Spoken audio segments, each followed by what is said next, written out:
Good afternoon and welcome to a very, very special BNI UK and Ireland Facebook Live. I've got two very special guests with me today. Let's say hello to them first.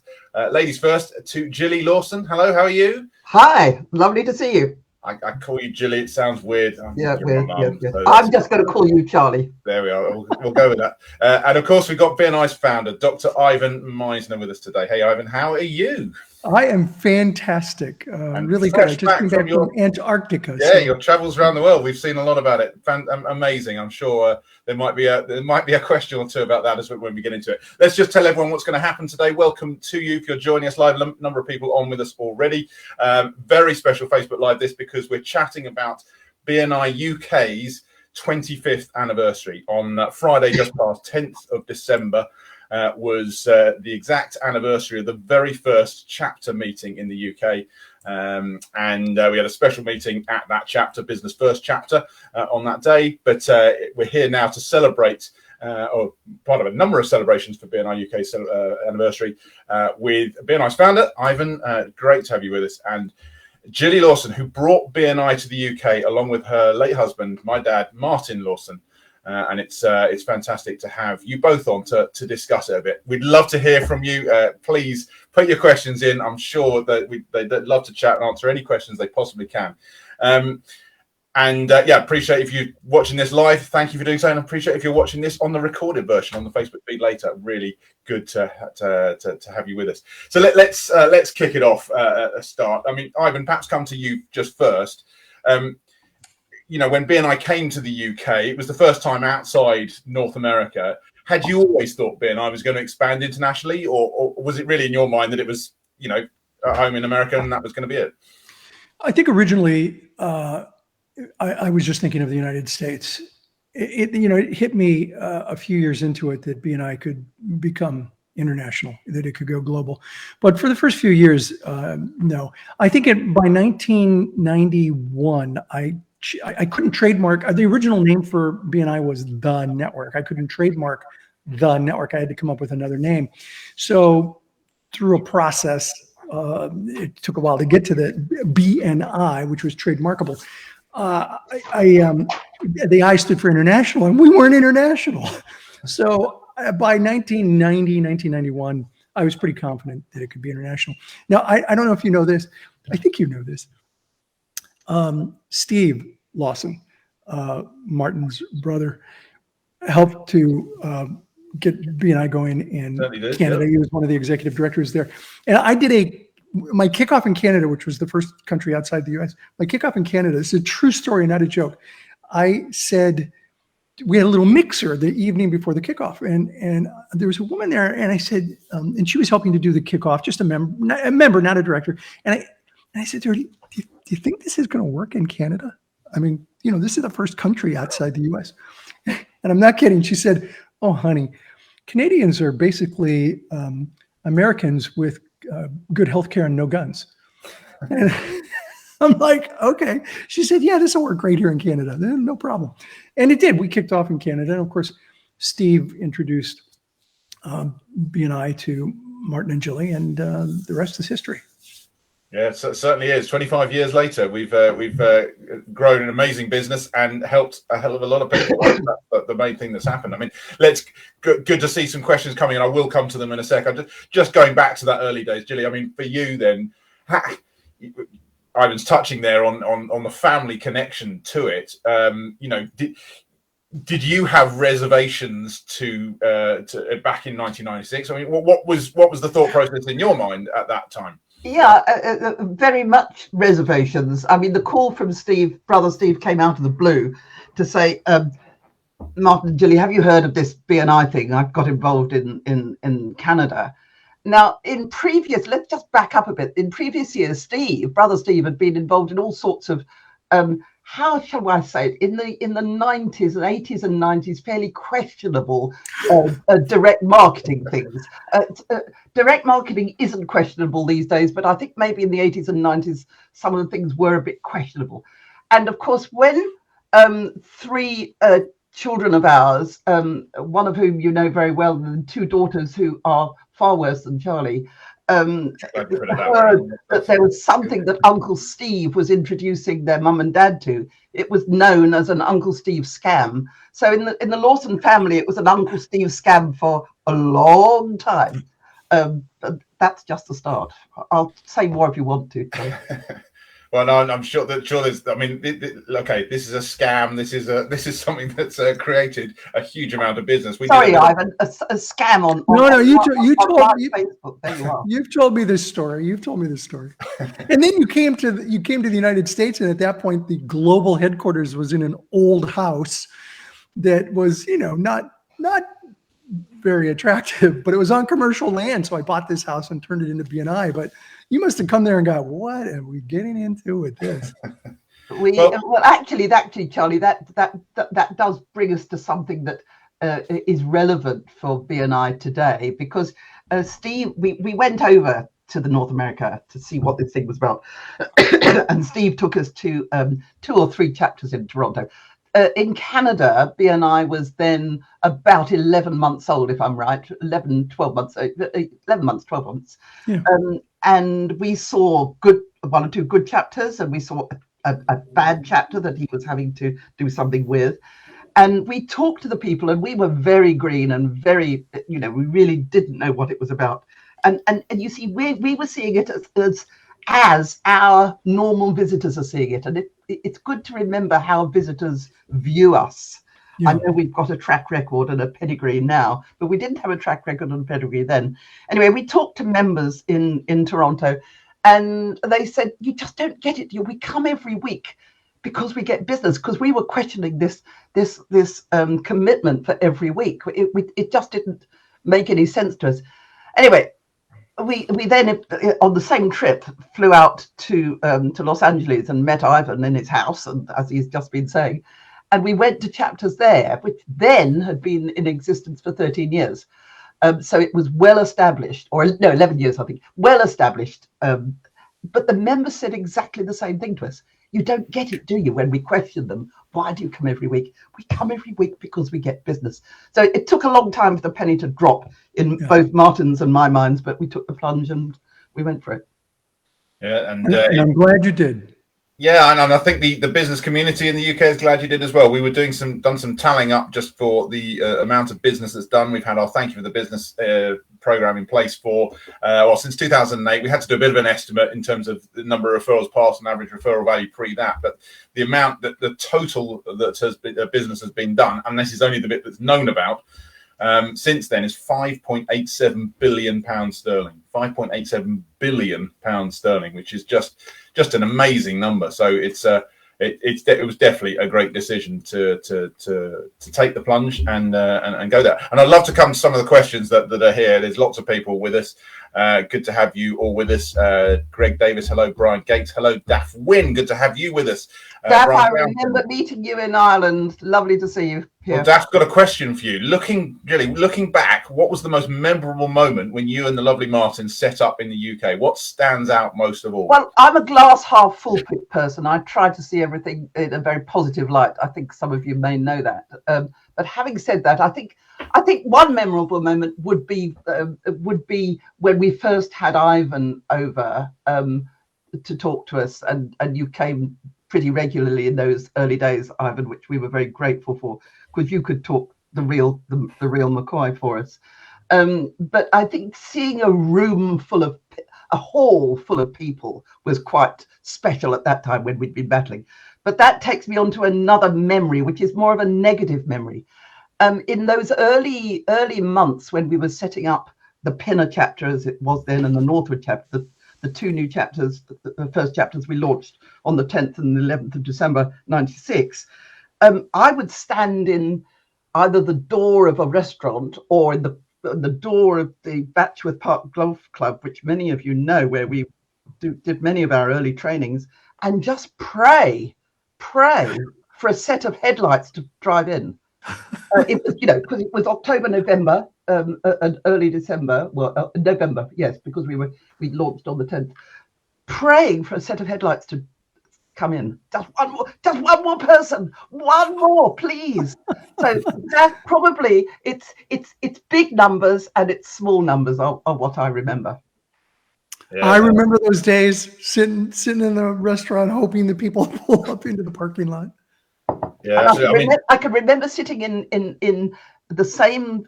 We were setting up what it was then the Watford group, which was about our fourth. I think we launched 7 chapters in 6 months. 7 and 6. I don't want to exaggerate. 7 and 6, and the early days of the Watford chapter, we were in that same golf club.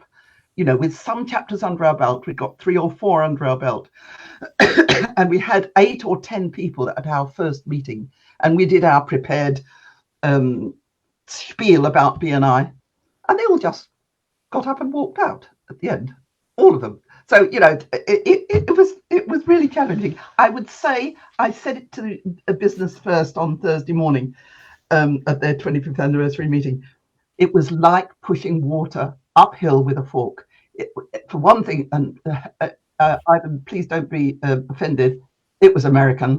And things American, certainly in the 90s, weren't always the best thing to have. It was early in the morning. The British didn't do mornings. And people would say, well, where can we see this? The nearest group that they could go and see was in New York, and it was 3,000 miles away. So it was quite tough to start. It really was. Yeah. I mean, you hear that pushing water up. It was a very interesting and phrase, pushing water uphill with a fork. I mean, does that ring a bell for you, Ivan, when you were starting back in the early days in the US, or did you find that it, you know, the population or business population took to it differently? No, I had the same problem. You know, the we're different mentality certainly is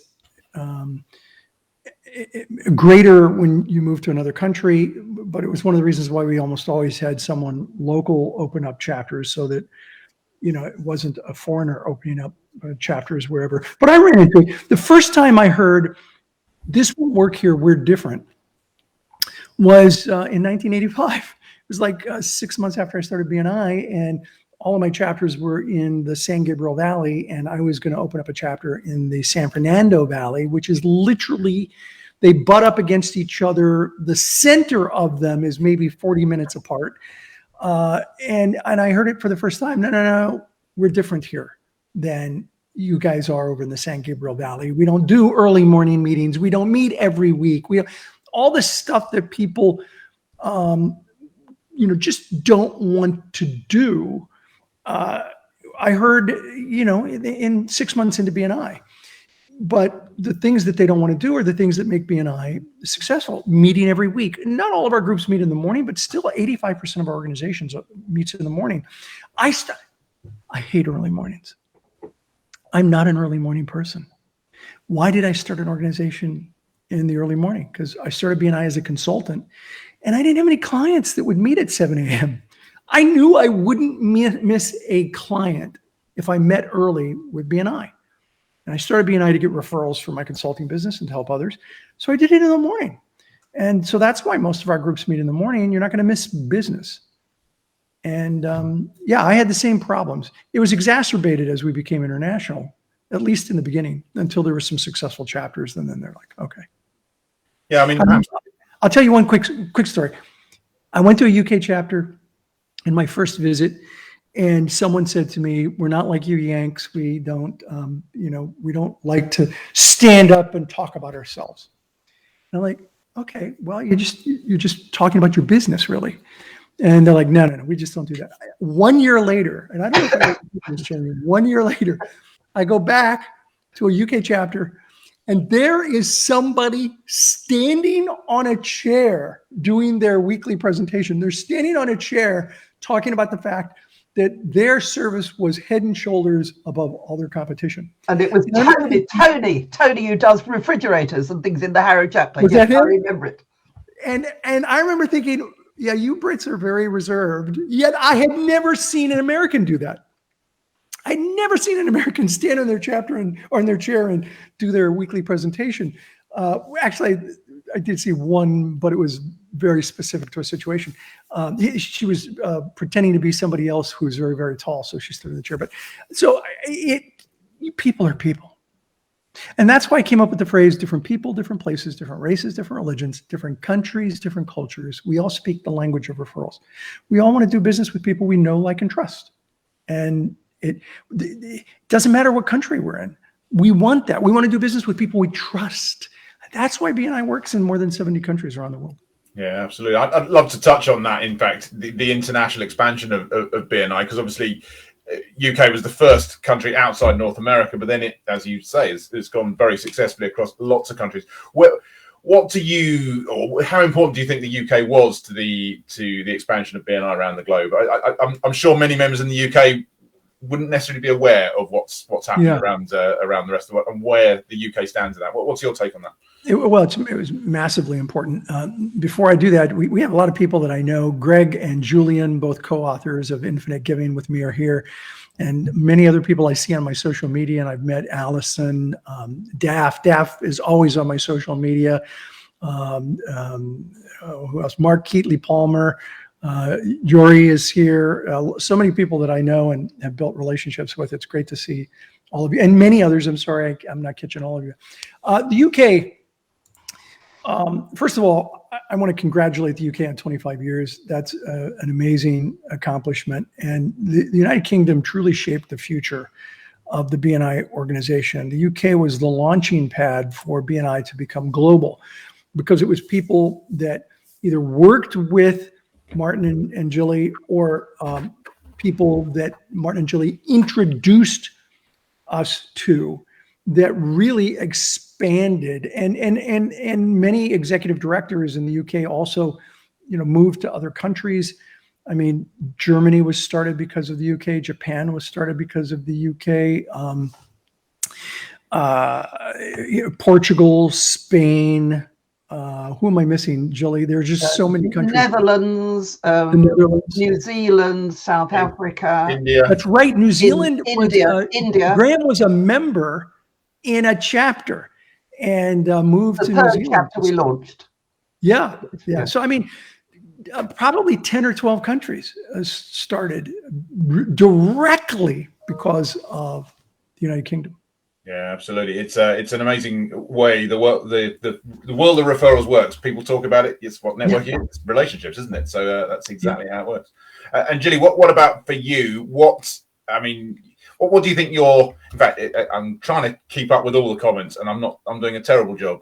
So I like the one that says, not mad, right here is, we're reserved, but barking bloody mad. Yeah, I noticed that one. That's Michael Cochran. Hello, Michael. He was a member in Southeast London. Hello, Michael. Good to have you with us today. You're absolutely right. For sure. Michael, they're called meeting stimulants. We do them to make meetings fun, don't we? I mean, when Tony went on the bit Ivan's just mentioned, I think they all had funny hats on that meeting as well. And Tony went on. I mean, he's a very reserved character. He's very tall and very gangly, and he was a member for years and years and years. And he ran a fantastic business in Harrow, selling electrical appliances. And I can't remember why. He's at least 6'2" tall, and of course he stood on a chair, so he was just way up there somewhere.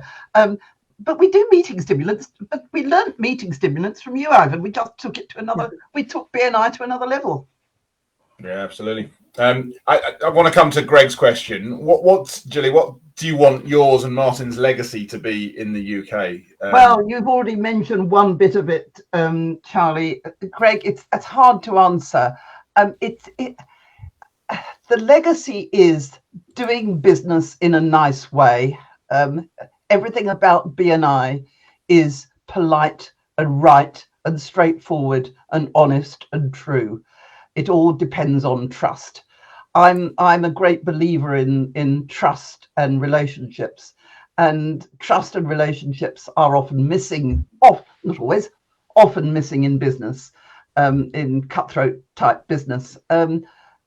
If we have engendered, all of us as the BNI UK team and Ireland team, engendered trust and support and friendliness and just passing good business to each other, that means everything to me.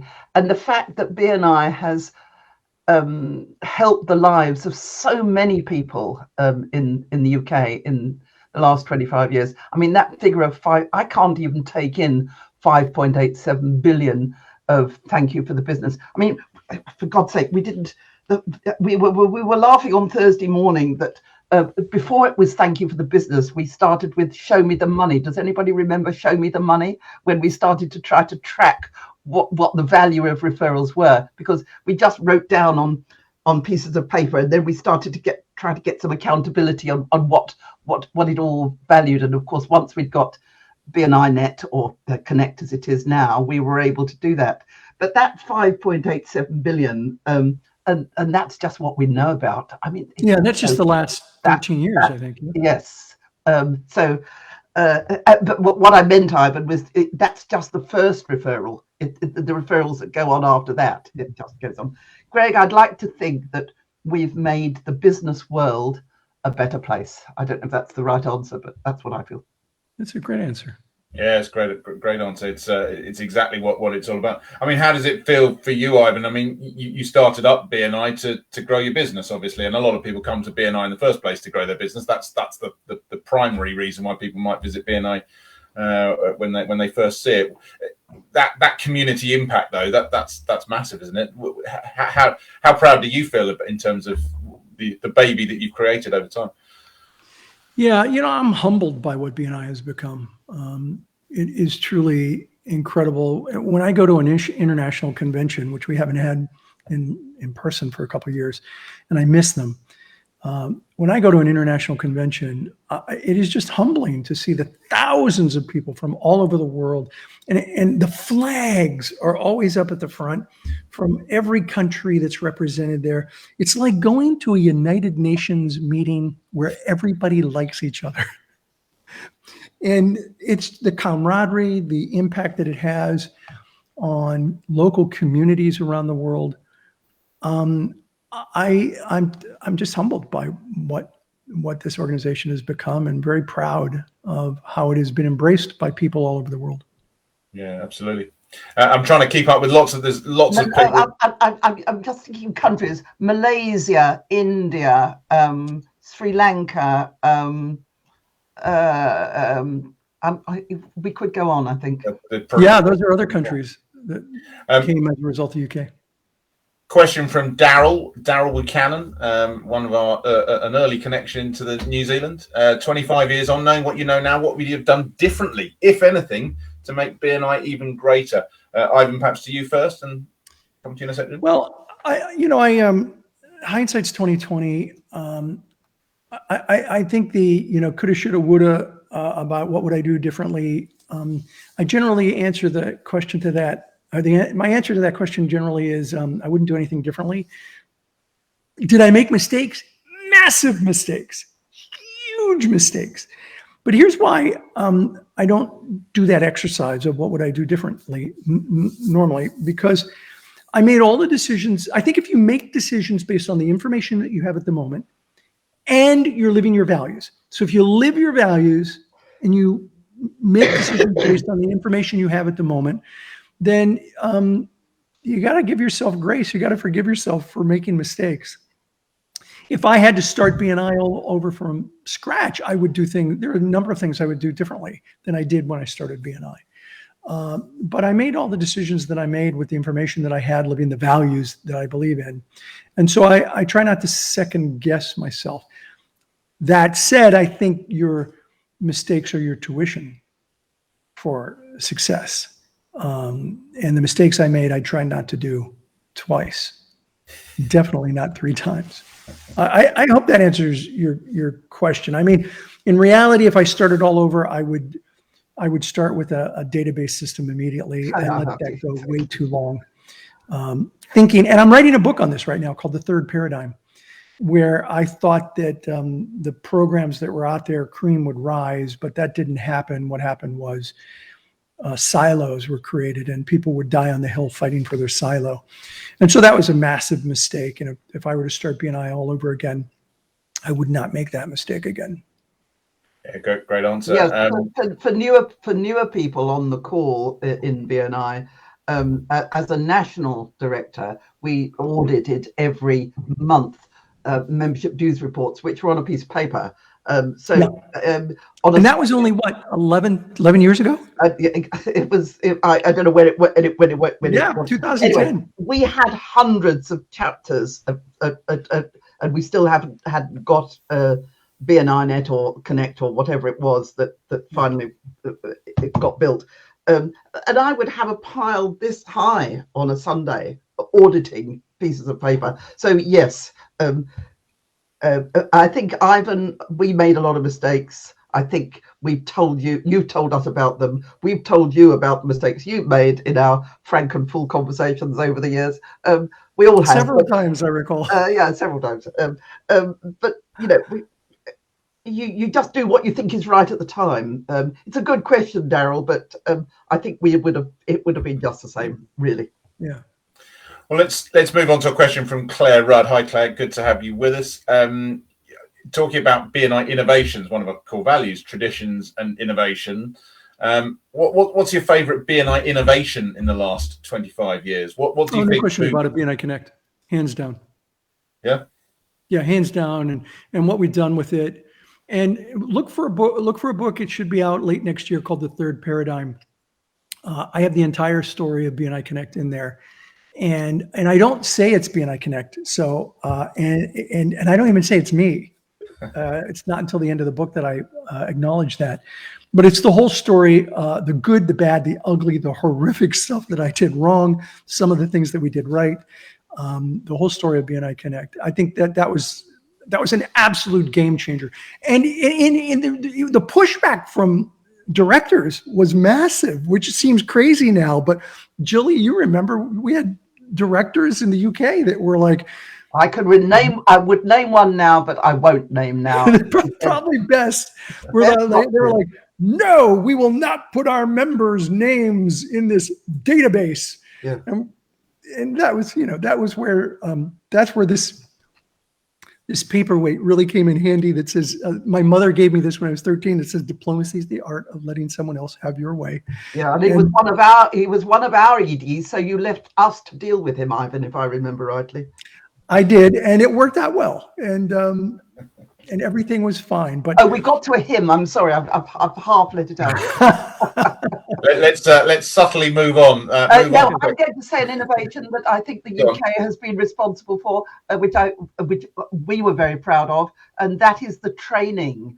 When we started, there weren't advanced trainings, as skills workshops, presentation skills workshops. There wasn't even a member success training when we started, and we invented that in the UK, and that's something that I think BNI worldwide should be very pleased to have a good members. The UK was instrumental in that. So was Phoenix. We had two regions that were kind of doing it simultaneously, and we drew from that. And the UK was absolutely instrumental in it. Yeah, absolutely. A couple of other questions that have come in. Mike Jones, good to have you with us. He's referring back to when we were talking about having a bit of fun and meeting stimulants. He says a little bit of bonkers is good in your BNI meeting, having fun with it. Is that the same everywhere, would you say, Ivan? Yes, I think, and the fun might look different. I mean, for example, in Vietnam, they have a song before they start a meeting. And, I went to this evening event, and they had me go around from chapter to chapter. And of course, the songs were in Vietnamese. And I couldn't understand a word, except in between the, Vietnamese, Ivan Meisner, or Giver's Gain. And, everybody's laughing and smiling. Here's the one thing that I think transcends cultural differences. Is that when I go to a BNI meeting and I walk out of the meeting and my cheeks hurt from laughing or smiling so much, I know it's a great chapter. If they're following the program and having fun, I know it's a great chapter. And that is not that it may happen differently, but it happens all around the world. Yeah, absolutely.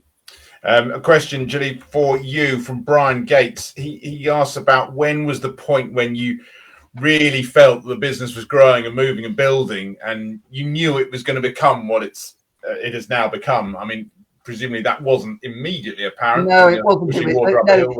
The pushing water uphill with a fork was a very strong component for quite a long time, Brian. Having said that, we had somebody come to a guy called Gavin Bain, who really helped us a lot in the early days, came to our first launch in Pinner on the 10th of December, and he came to try and interest Martin in another business, and he said at the end of the meeting, "Oh, forget about that. How do I get involved in BNI?" And he introduced us to some of our executive directors that are in the business now, Laura Hurren being one of them. So very grateful to Laura Hurren for being with us for that long, and she's coming up to 25 years, of course, next year. So yes,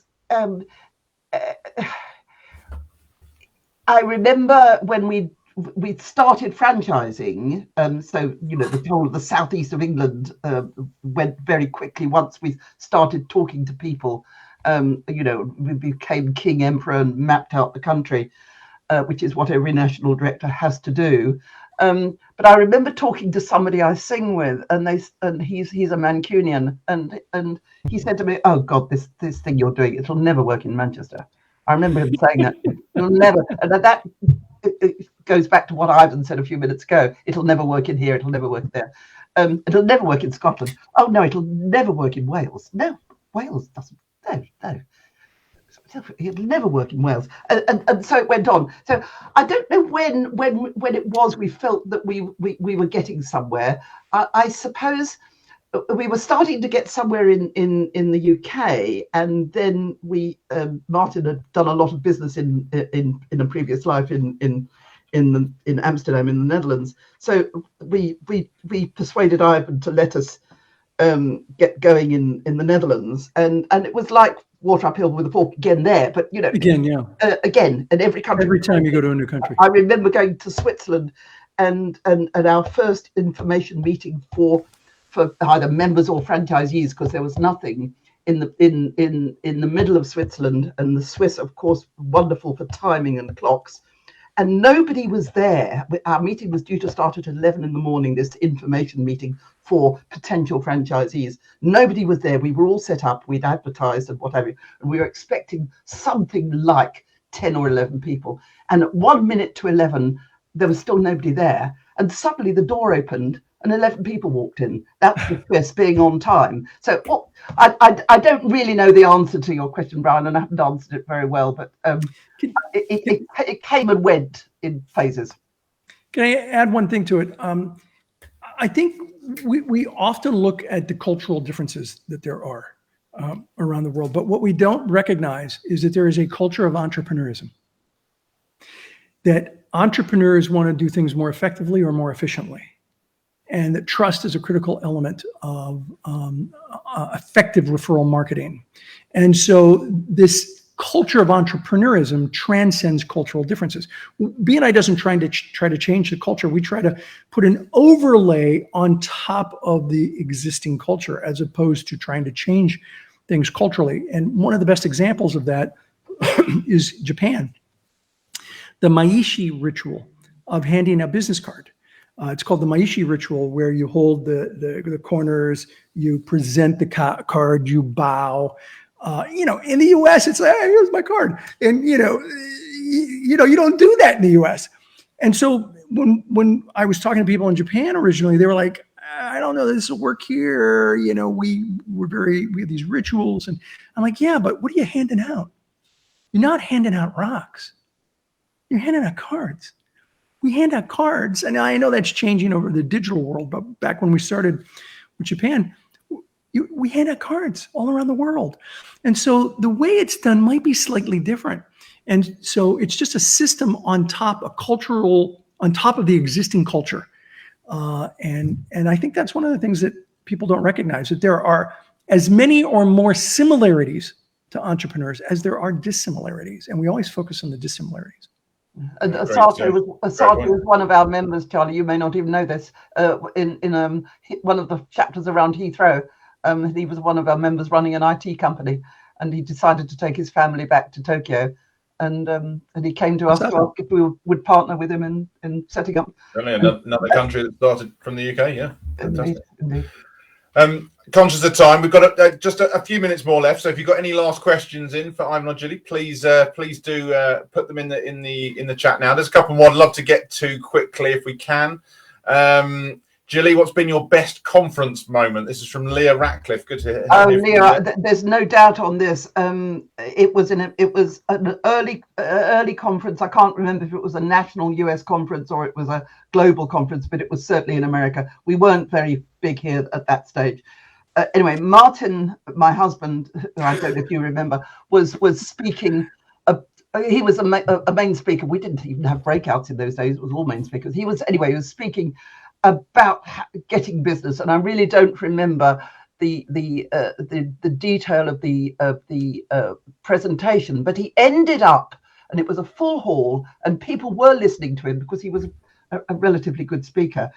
He was a good speaker. And he ended up by saying, and if you do all this, it will get you shed loads of business. But Martin, as many of you probably don't know, came from South Africa. And when he was speaking these sort of things, the South African, slightly clipped South African accent came out. And so to a room full of Americans, and the British, as Ivan has mentioned before, was sort of thought to be rather smart and, polite and did all things in the right way. They all thought, he said, and if you do all this, you'll get shitloads of business. And of course, the place collapsed in laughter and horror, And of course, Mark had no idea why they were laughing. So I'm afraid that's my memory of a conference. Can I just respond to one question that's up here? David asked me if I have, by the way, I remember that story really well, Jillian. It happened just like you described. It was funny. David asked if I still have the Hummer and the Corvette. Probably not very socially responsible. I sold the Hummer many years ago, and my late wife had the Corvette, and so I sold the Corvette. I'm in Texas now. I got a pickup truck and a convertible GS37. There you go. More socially responsible. Got your answer. I'd love to come to Michael. Tacoma pickup truck, small. I'd love to come to Michael's question. I'm a great believer in grabbing opportunities when they arrive, but inevitably there are some that you let pass by and live to regret it. What opportunities have slipped through your fingers in the last 25 years? Either of you, Ivan, perhaps, opportunities have slipped through your fingers? Wow, it's rare that I'm asked a question that I haven't been asked before. I got to think about that for a moment. Let me think. Jilly, do you have something? I know the one that slipped through our fingers. We'd already started in Holland, in the Netherlands, and in Germany, Switzerland, Austria. It was before Japan. We had a very, very high level contact in business contact in India, and there was nothing in India, and we wanted to start in India. And Martin, it was before we had BNI Connect, before we had a computer system. It was all on paper. And Martin thought, we'll never be able to keep track of what's going on from a distance. So we didn't even apply for it. But we were all ready to go to Ivan with everything for India. And that's the biggest thing that slipped through our fingers. Yeah. Because Connect happened, BNI Net happened soon after that. I can't think of anything that slipped through my fingers. The things that I did wrong, like BNI Connect, the predecessor, I tried to fix and believe I fixed reasonably well. I can't think of anything. I really don't focus on the failures. I think my failures are my tuition to success. So I can't think of anything, but that's a great question. I'll give thought to it, so I can give a better answer the next time I'm asked. There you go, Michael. You've stumped Ivan. That, as he says, that doesn't often happen. But it doesn't often happen. Ivan. Excellent, good stuff. I can tell you here. I'll give you a good secondary answer. I asked that same question of Richard Branson when I saw him 2 years ago, and he had an answer like that. And it was for my social media. Everybody voted. We came up with the question. I asked the question. His answer shocked me. He said, yeah, the thing that slipped through my hands that I would have liked to have bought was the game Trivial Pursuit. I'm like, really? Trivial Pursuit? He said, yeah, it made a boatload of money and I had a chance to buy it and I didn't buy it. Well, there you go. So there's a consolation answer. Consolation answer. Yeah, we must come to this one from Guy Griffiths. I was going to say, can I answer Guy Griffiths? Yeah, we have to do this. Are you prepared to share your recruitment out, strategies for BNI directors? I know where this story is going, I think, but yeah, it's well worth sharing. A strategy for recruiting BNI directors. Well, I'd like to think that it's a sensible, a business focused personality, whatever you might think it ought to be, Guy. But I have to confess. Okay, let's look at when we recruited Terry. Terry Hamill came down to see us.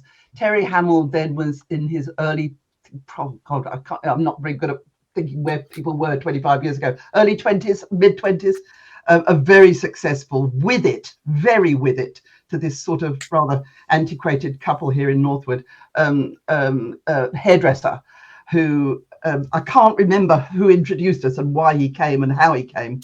But I remember thinking, my God, BNI in Liverpool's got, he's wearing the right sort of shoes, and everything about him was smart and with it and what have you. So that was one thing. Apart from him saying very good things at the time, that made it obvious that we would take him on at the time.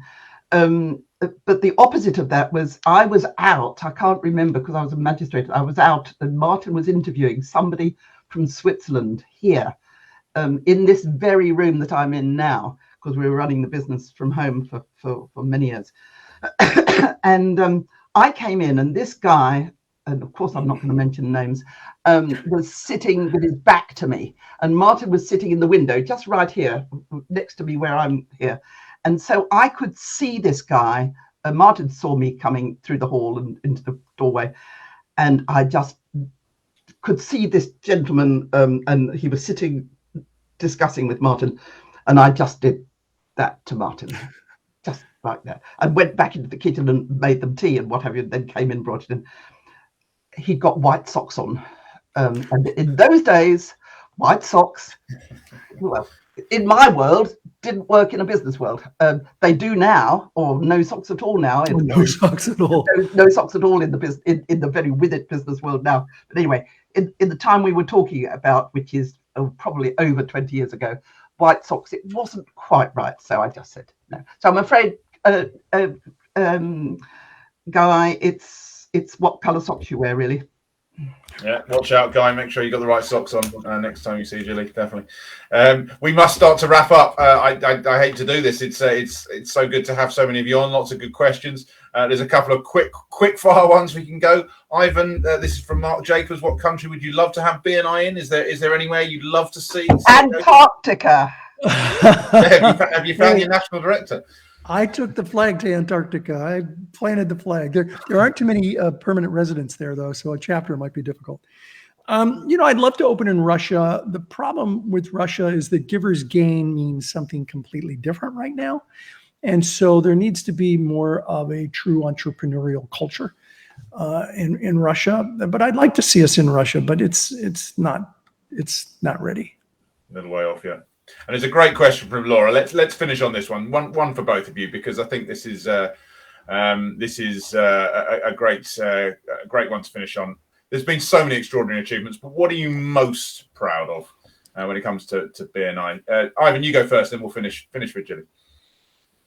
Well, clearly, the difference that it has made in so many people's lives. And so many people during the COVID crisis of the last 2 years have reached out to me and told me about how BNI saved their business in these incredibly challenging times. BNI truly has been a beacon of hope in a sea of fear. And I am just so incredibly proud of how BNI members in local chapters have come together to support one another and to help one another.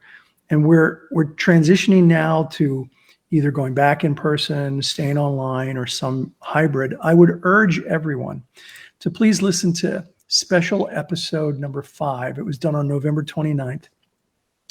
Please listen to that. It's a special episode, just me talking to you. Priscilla's not on there. And it's really about giving each other grace, that we need to have patience right now. Entrepreneurs don't have a lot of patience, but we need patience. We need to give each other grace in making this transition in this crazy world we're living in.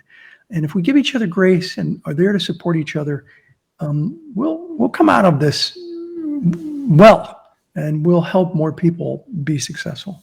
I hope that answers the question. Yeah, love that. And final word, I think should go to you, Gilly. 25th anniversary. What are you most proud of? Very hard to follow what Ivan's just said, because that's really from the heart, and it's really what I think. I'd repeat, Laura, what I said earlier about having, the 5.87 billion. That's got to mean something, that we are propelling the wheels of business in good times as well as bad times as well as good times. And Ivan's mentioned making a difference to our members' families. Yes, I would say also our BNI director team. We've got a fantastic director team in the UK and Ireland. Fantastic director team, and I just feel very humbled that we've been a small part in making other people's lives improve. And I'm just very grateful to have had the opportunity to do it. And I thank you for all the loyalty and support that we've had. The Laura Hurrens of this world, the long-term members of this world, and other long-term, lots of EDs on, in the team today, not only Laura, but have been with us a long time. And Julie Lawson's and Martin Lawson's and thank you. Charlie. I'm very grateful to them.